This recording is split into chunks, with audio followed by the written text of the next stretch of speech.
Dous incendios esta pasada madrugada mobilizan os efectivos de emerxencias por unha banda no porto de Ribeira, onde arderon máis dun 100 de nasas. Todo apunta a que o lume foi intencionado, o que reabre o debate sobre a necesidade de incrementar a vixilancia na zona.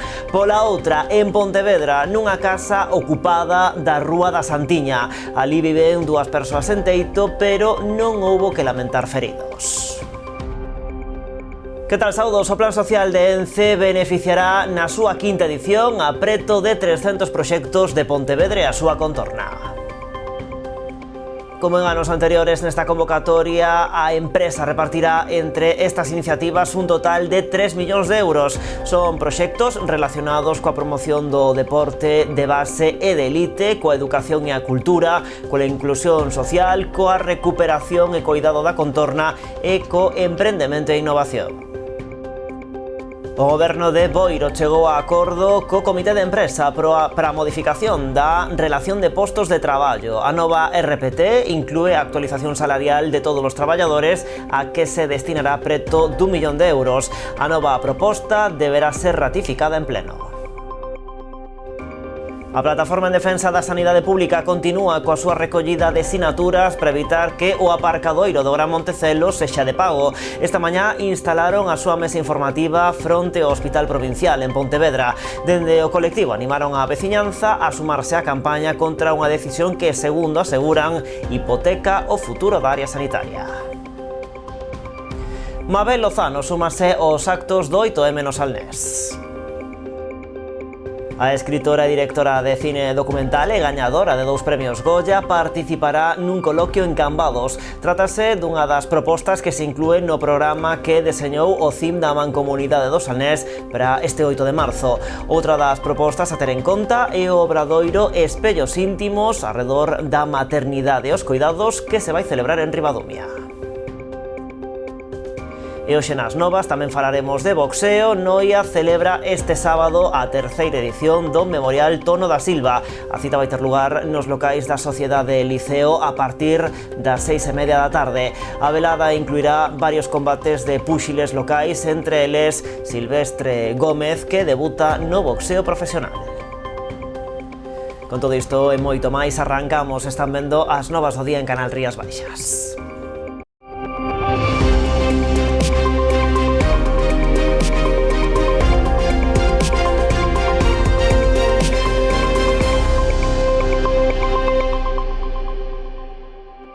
O Plan Social de Ence beneficiará na súa quinta edición preto de 300 proxectos de Pontevedra e a súa contorna. Como en anos anteriores, nesta convocatoria a empresa repartirá entre estas iniciativas un total de 3 millóns de euros. Son proxectos relacionados coa promoción do deporte de base e de elite, coa educación e a cultura, coa inclusión social, coa recuperación e coidado da contorna e co emprendemento e innovación.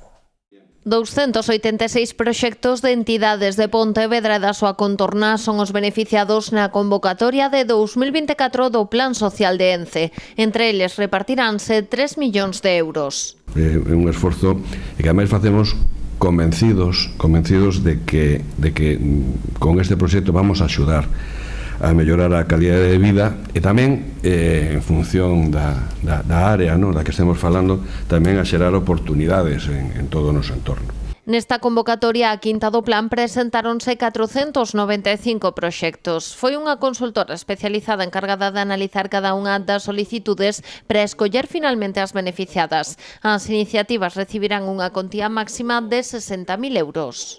A gran cantidade de propostas recibidas, como dixen, pois consolida que pois este plan como unha ferramenta xa unha ferramenta fundamental pois para o desenvolvemento social e económico pois de Pontevedra e da súa contorno, non? Como dicía, de Marín e de, sobre todo, Marín e de Pollo.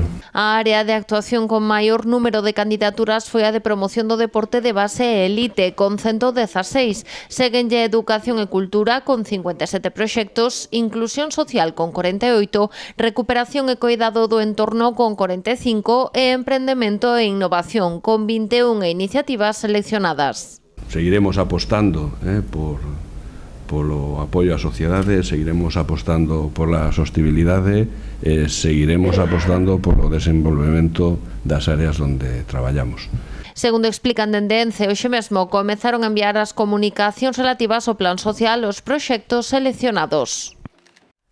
Vilagarcía opta a facerse con máis de 6,4 millóns de euros de fondos europeos. O Concello vai presentar un conxunto de 5 proxectos ao Plan de Actuación Integrado da Unión Europea. Entre eles salienta a reforma do Baixo dos Duráns para trasladar ali os servizos sociais, a ampliación da piscina e a remodelación das rúas Veiga do Mar e Aduana. Tamén inclúe outro plan para a electrificación e expansión por todo o rural do servizo municipal Bike. A proposta levarase a pleno o día 27 deste mes e o día seguinte presentarase en Europa.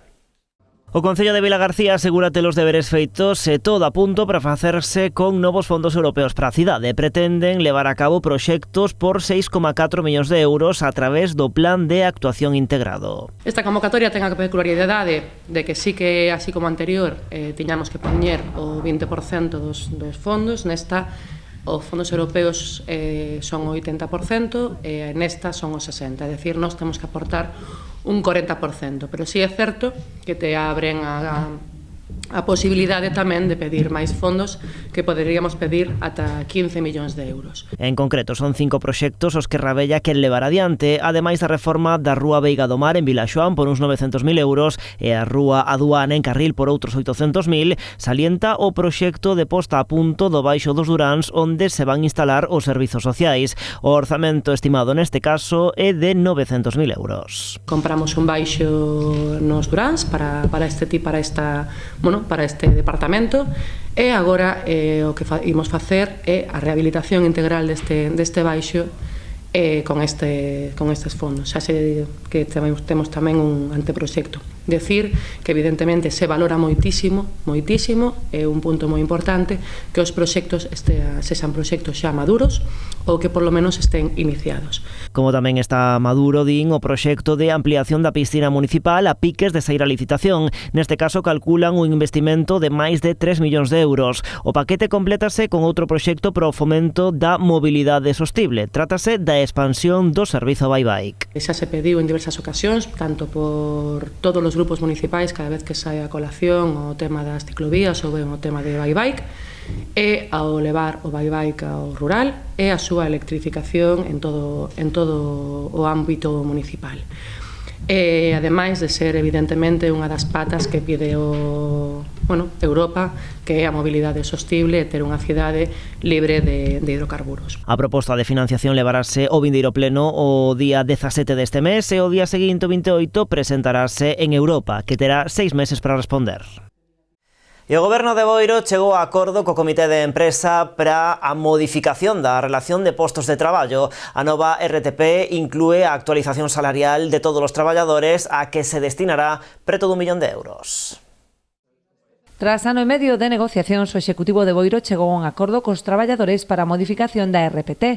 A nova proposta, que deberá ser ratificada en pleno, implica unha serie de cambios nos organigramas e funcións, así como unha suba salarial coa actualización dos soldos de todos os traballadores municipais.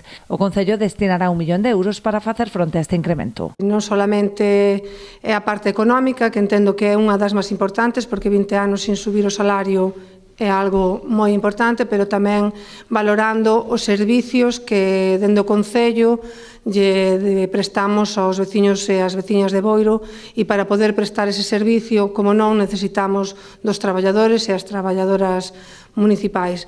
Como ben digo, é un traballo arduo, se modificaron organigramas, se modificaron certas funcións, actualizándose aos tempos que estamos vivindo, pois en 20 anos ca tecnoloxía xa avanzamos moitísimo, e, como non, a proposta económica que a que máis desexan os traballadores e as traballadoras municipais. O acordo, apoiado por preto do 80% dos traballadores na Asamblea Xeral, chega despois dun longo proceso de negociación entre o Goberno local e o Comité de Empresa, xunto cos departamentos de Secretaría, Intervención e Persoal. Coa aprobación desta nova relación, o Concello cumpre o compromiso adquirido cos traballadores, que xa iniciara a pasada legislatura coa consolidación de máis dun 100 de postos de traballo. Por parte do Concello estamos contentos porque damos pé, a unha promesa que habíamos dado aos traballadores anteriores ao inicio deste goberno na anterior legislatura. Ya habíamos prometido que na primeira legislatura íbamos facer a consolidación dos postos de traballo. Se non recordo mal, foron 100 e pico postos de traballo que se consolidaron, que estaban en precario, e na anterior legislatura pois cumprimos esa promesa que habíamos dado, e aí había unha promesa encima da mesa que era nesta segunda legislatura, se volvíamos a repetir, pois facer esa nova relación postos de traballo. Bueno, dende onte pois está cumplida esa promesa, aínda naturalmente hai que levala ahora a pleno, aínda faltan uns trámites previos ao pleno, pero bueno, xa hai aceptación por un 78% dos votos emitidos dos traballadores que están de acordo con esta nova relación de postos de traballo. Dende o Goberno traballarán para axilizar ao máximo estes trámites e informes pendentes para poder levar a pleno canto antes a nova RPT. E seguimos en Boiro porque o PP denuncia a falta de previsión na execución do proxecto de sendeiros entre o Río Breiro e Exipto. Segundo os populares, o Concello perdeu parte da subvención autonómica para finalizar a actuación ao carecer dos correspondentes permisos de propietarios afectados. O Partido Popular de Boiro denuncia que as obras de conexión entre o paseo do Río Breiro e Exipto quedaron inacabadas por mor da mala xestión do Executivo Municipal. O sendeiro queda interrompido no lugar de Berres ao chegar a unha finca privada cuxa afectación non se negociou co propietario. O Goberno Socialista de Boiro non traballa os proxectos e nos encontramos aquí no punto donde está paralizado o proxecto. Esta paralización se debe a que un propietario impide, con toda a súa razón, que pase por este sendeiro pola súa propiedade privada. Non se ha negociado con el, non se ha falado con el, e o goberno socialista, como fan todos os comunistas, consideran que a propiedade privada non existe. E por eso presentaron un proxecto atravesando esta propiedade privada e pediron recursos públicos. Esos recursos públicos, a través da Agencia de Turismo de Galicia, como xa ben dixen, se han perdido, no se han cumplido los plazos, la obra está sin terminar, entonces Boiro ha perdido 80.000 euros. Denuncian os populares que a perda destes fondos acaba repercutindo no peto de todos os boirenses, posto que acusan ao goberno de compensala mediante a suba de impostos municipais.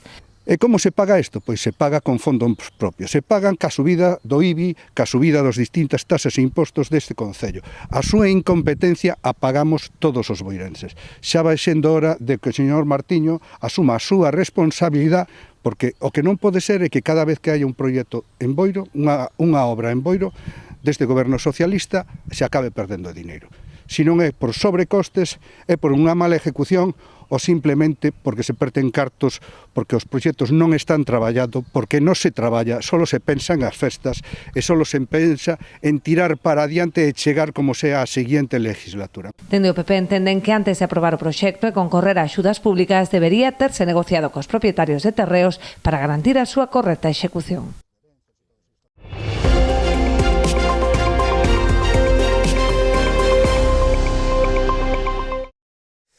Condenado un veciño de Rianxo de 39 anos a 6 anos de prisión e o pago dunha multa de preto de 3.500 euros por un delito contra a saúde pública na modalidade de tráfico de drogas. A Audiencia Provincial da Coruña veu probado que o acusado vendía droga na súa barbería situada no lugar de Campo de Pazos, na parroquia de Talagoña, a que a Garda Civil lle estivo realizando un seguimento durante un tempo ao observar comportamentos sospeitosos. Durante a investigación, un rexistro realizado no local e tamén no seu vehículo, os axentes do Instituto Armado atoparon un total de 26 pequenas bolsas termoseladas de cocaína cun peso de algo máis de 12 gramos e unha pequena cantidade de MDMA, así como diverso diñeiro en metálico. Aínda que o acusado alegou que a droga intervida era para autoconsumo, no xuízo prevaleceu a declaración dos propios gardas civís que levaron a cabo a investigación. No xuízo fíxose constar tamén que contra el xa existía unha pena anterior de 1 ano e 9 meses de prisión por unha causa semellante que quedou suspendida durante 2 anos coa condición de non reincidir. A sentenza non é firme e contra ela cabe recurso de apelación ante o Tribunal Superior de Xustiza de Galicia. Os bombeiros de Ribeira interviron esta pasada madrugada nun incendio declarado no porto de Ribeira onde arderon máis dun 100 de nasas. As perdas pro propietario ascenden a preto de 4.000 euros. Toda apunta a que o lume foi intencionado. Foron varios os particulares que deron aviso ao 112 pasadas as 2 da madrugada ante a virulencia do lume visible dende toda a fachada marítima. A rápida intervención dos bombeiros evitou que as lapas se estendesen por todo o material de pesca, logrando recuperar unhas 80 nasas das 130 afectadas. E sobre os queimanos sobre 130 que contaron aí máis ou menos, sobre 130, e algunhas que xa se sacaron e algunhas que ainda quedaron. E sabemos que este material que está feito a nasa pois arde moi de contado, non? Sabemos que é petróleo puro e iso arde moi de contado. As perdas máis ou menos é o que valen as nasas, bueno, hai que botarlle contas tamén ao cabo e iso, pero sobre 3.500, 4.000 euros que perdeu, das que tiña aí, e agora outros tantos que ten que gastar para comprar outras, non?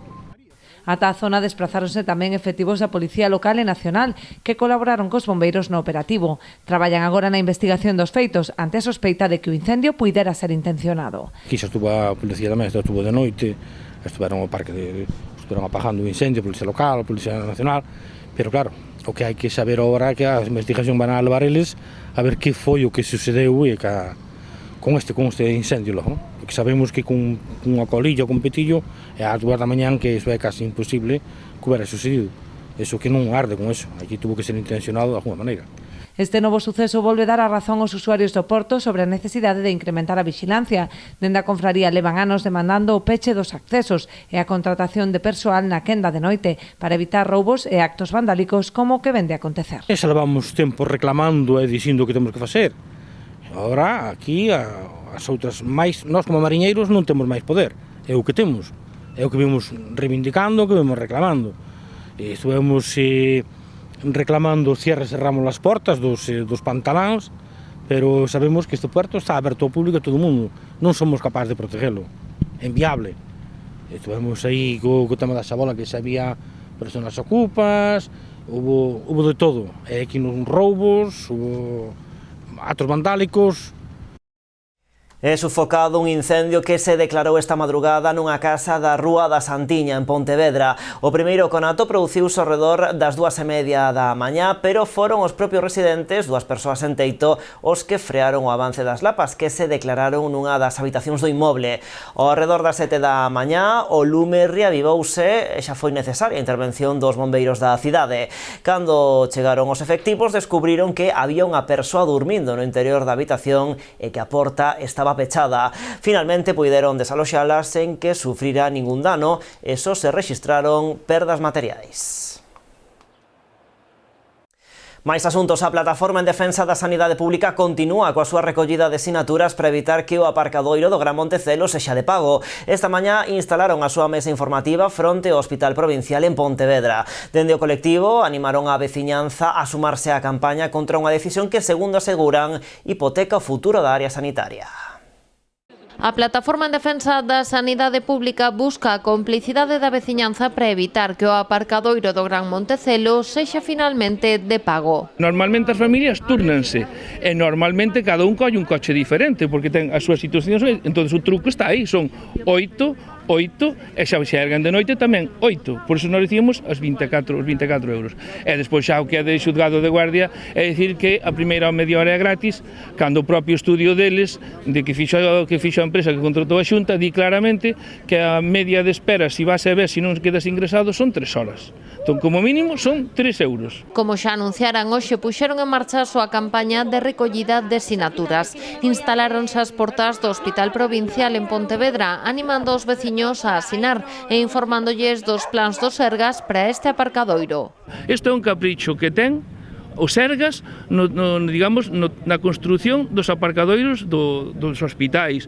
Estos son 11 millóns. 11 millóns é un lixo para os Sergas nos orzamentos do Sergas. Entón, digamos que é un capricho. E hai solucións sin que sexa hipotecar o futuro dos pontevedreses e da área sanitaria durante 20 anos, non? A recollida avanza a bo ritmo, xa adiantan que a súa intención non é presentar unha iniciativa legislativa popular, pero sí conseguir un número de apoios suficientes que demostren a oposición da cidadanía a que este equipamento sexa privado, algo que tamén se está a sumar ao persoal sanitario. Tanto aquí como, repito, como en Montecelo, como na Casa do Mar, o que nos están dicindo que isto é inadmisible, vale? Xa non solamente pola parte que lle toca a eles, porque eles tamén se ven limitados, porque o bono que lle ofrecen a eles nestes momentos é irrisorio en relación ao número de persoas traballadoras que hai no tema da sanidade aquí en Pontevedra, pero ao mesmo tempo é que eles din que non pode ser de pago porque é inviable. Hoxe foi a primeira acción, pero dende a plataforma explican que levarán a súa mesa a diferentes puntos da cidade, como a Rúa Benito Corval ou a Praza de Abastos. A recollida de firmas, o que levades, se o vedes, vai dirixida ao Conselleiro de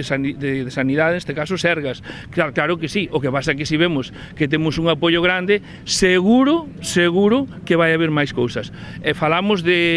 Podemos falar de concentracións, de peches, de movilizacións, podemos falar de moitas cousas. Tampouco desbotan realizar algunha iniciativa dirixida á mocidade. Calculan que estenderán a campaña ata a primeira semana de marzo. A Xunta colaborará co Concello de Rianxo na programación deste ano castelao. Vémolo despois da publicidade.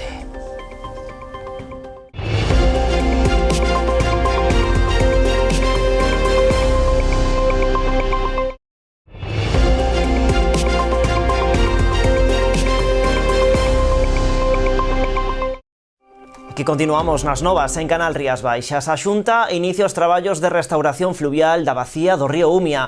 A actuación, que conta cun orzamento de 2 millóns de euros, prevé a plantación de preto de 7.000 árbores. O obxectivo é mellorar o comportamento da zona ante posibles inundacións. A intervención prolongarase ata o primeiro semestre de 2026. As actuacións en varios eidos, non? Por un lado, que é o que temos no río, cales son os obstáculos, como podemos fortalecer as ribeiras dos nosos ríos, como poder ampliar a bacía, porque todos somos conscientes de que temos enxentas e, polo tanto, a nosa prioridade sempre son as persoas, e de feito fixemos unha modificación na lei para poder actuar en certas zonas e non ter que estar pendentes dos informes sectoriais porque non queremos chegar tarde. Pois ademais nos é importante que estén limpias e moitas veces que a xente pois non as limpia por ignorancia ou porque ten medo que si corto isto ou aquilo tal, pero sobre todo eso o gran problema que tiña é as árbores mortas que tiña no seu cauce, non? E vai a ser pois algo positivo porque vamos a desatascar eses puntos que tiñan que había que actuar, non? E despois en canto as actuacións, bueno, pois en Cuntisa estamos sempre no vivo, non? Das inundacións e sobre todo porque temos un par de calles que están máis baixas que o cauce e ao final é inevitable moitas veces que esas rúas inunden, non? Vázquez visitou hoxe a zona alta do río Gallo en Cuntis, onde detallou que os labores de restauración incidirán nas dúas marxes dun treito de 23 km do río Umia e a toda a extensión do Gallo de 15 km. Os traballos inclúen a retirada de árbores caídas e de biomasa acumulada nas canles que obstaculizan a circulación da auga, a retirada de residuos alleos ao ecosistema, a recuperación de zonas degradadas, a eliminación de especies exóticas invasoras e o plantado de preto de 7.000 árbores de especies autóctonas. A maiores, procederase ao derrubamento de infraestructuras obsoletas e a recuperación e protección de zonas de ribeira. Dende a Xunta recordan que o río Gallo está declarado como área de risco potencial e significativo de inundación. De feito, están a abordar co Concello de Cuntis a posibilidade de desenvolver outro proxecto na zona para facer fronte a eses riscos de inundación con medidas entre as que se inclúe a creación dunha zona de inundación controlada. Máis asuntos, a Mancomunidade do Salnés tamén se suma aos actos reivindicativos polo 8M. A través do CIM mancomunado vanse organizar diferentes propostas xa dende finais deste mes de febreiro. Baixo o lema A nosa historia facémola nós, o CIM do Salnés presenta unha campaña protagonizada por mulleres que marcaron fitos na historia da humanidade, dende a primeira astronauta ata Rosalía de Castro. A programación arranca xa este 20 de febreiro cunha charla en MEI sobre adolescencia e saúde mental. O día 26, Ribadumia acollerá o obradoiro Espellos Íntimos, no que se propón ás persoas participantes reflexionar sobre diferentes experiencias en torno á maternidade e os coidados, empregando ferramentas artísticas para compartir vivencias. Outra das propostas a destacar dentro desta programación é o coloquio aberto que ofrecerá Mabel Lozano, escritora e directora de cine documental e gañadora de 2 premios Goya. Neste caso, o encontro será o 20 de marzo na sede da Mancomunidade en Cambados. O día seguinte, Lozano participará nunha acción didáctica con alumnado dos centros de educación secundaria dos concellos do CIM.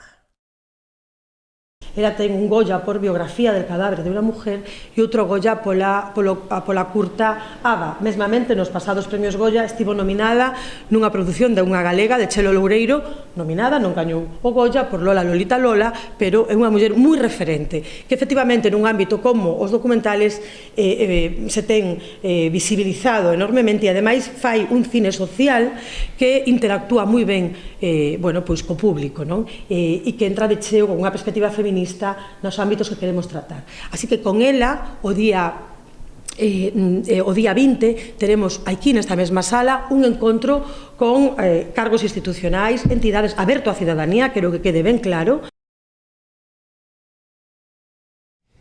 E Vilagarcía acollerá o 8º Congreso Xurídico Internacional Inxurga. Trátase da segunda edición que se vai celebrar na cidade deste foro centrado nos dereitos das persoas con discapacidade e dependencia. No encontro participan 9 países. Ademais de España, o Congreso contará coa presenza dos Estados Unidos, o Perú, a Argentina, o Brasil, o Uruguai, Chile, México e Colombia. Por el pasarán preto de 70 relatores e relatoras.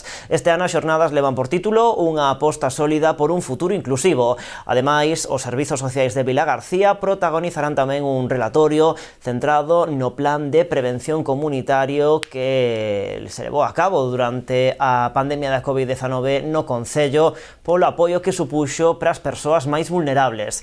A participación é libre de balde, pero con inscrición previa.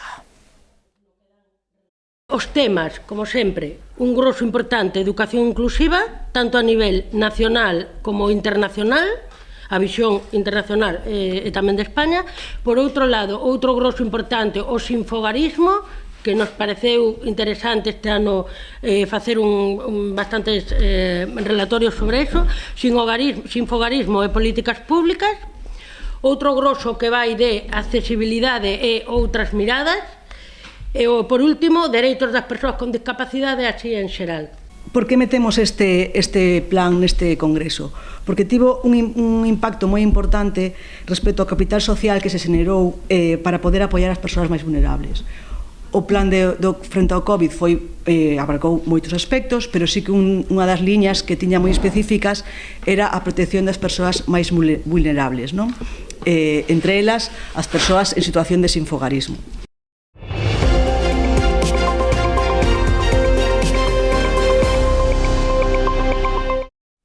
O Monte de Froxán, en Lousame, volveu a coller unha nova xornada de voluntariado ambiental organizada polo proxecto Comunidades Activas e Paisaxes Resilientes a Incendios Forestais e Cambio Climático. A actividade na que participaron unhas 200 persoas, entre maiores e cativos, consistiu nunha repobación dunha zona de monte con árbores autóctonas. O proxecto, que nesta ocasión coordinou a Fundación Montescola, conta co apoio da Fundación Biodiversidade do Ministerio para a Transición Ecolóxica e o Reto Demográfico no marco do Plan de Recuperación, Transformación e Resiliencia, financiado por fondos Next Generation da Unión Europea. E a Xunta vai colaborar co Concello de Rianxo na programación do ano Castelao. O conselleiro de Cultura, José López Campos, reuniuse en Santiago co alcalde, Julián Bustelo, a quen lle trasladou a disposición do Goberno galego a integrar a Rianxo na ampla programación que vai desenvolverse este ano para enxalzar a figura do intelectual galeguista co gallo do 75 aniversario do seu pasamento. Na xuntanza, o titular de Cultura e Lingua avanzoulle ao rexedor rianxeiro a posta en marcha dunha exposición virtual na Cidade da Cultura, o desenvolvemento de actividades para dar a coñecer a obra e figura de Castelao nos colexios de toda Galicia e a publicación das 2 versións existentes da emblemática peza teatral Os vellos non deben de enamorarse. Unha lectura de poemas é o xeito co que Pontevedra conmemorará o Día de Rosalía. Será cun acto aberto ao público o sábado 22 ás 12:30 do mediodía no Bar Verbena. Contará coa lectura do manifesto da Asociación de Escritoras en Lingua Galega da man da poeta Lucía Novas. Estará ambientado polo colectivo O Fruto e a Serpe e tamén convidan o público a participar no micro aberto. E convocamos tamén a todas as persoas que lles guste a poesía, que lles guste a nosa lingua, que gocen con Rosalía, a que nos acompañen este sábado ás 12:30 a un vermú no Bar Verbena, onde convidaremos a todos e a todas a ler poemas de Rosalía, de cantares gallegos e máis de follas novas. E, sobre todo, a gozar da poesía de Rosalía de Castro. Entón que lerei o manifesto que se elabora cada ano no Día de Rosalía. Este ano escribiu a escritora Marga Doval e está un pouco artellado entre a idea da lingua, da reivindicación da lingua, da terra, e tamén hai unha mención á Palestina.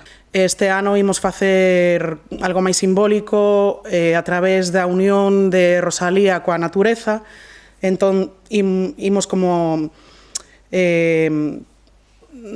desenrolar esta idea da súa unión coa paisaxe, coa natureza, coas árbores, co mar, e vai tirar un pouco máis por aí a decoración, a ver que tal. Esperamos que saia moi ben.